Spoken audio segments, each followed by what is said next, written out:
Hello guys, good afternoon.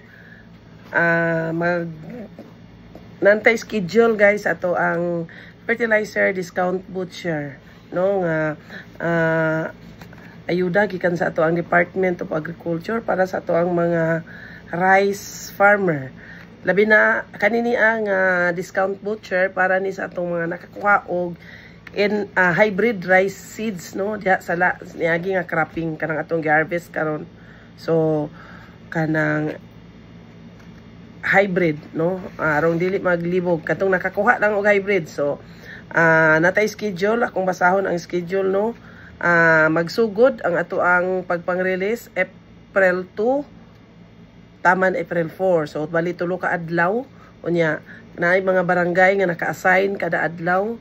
Mukater lang tag mga almost 400 ka farmer kada adlaw. So akong ang April 2 schedule ani Alegria, Bicao, Buena Vista, Buenos Aires, Calatrava, El Progreso, Guadalupe, Katipunan ug Matinao.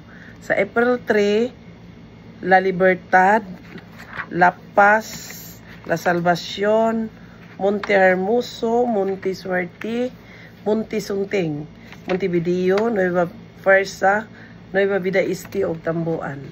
Sa April 4, Nueva Vida Sur, Nueva Vida Norte, Poblacion Norte, Poblacion Sur, Valle Hermoso, Villafuerte ug Villacayo.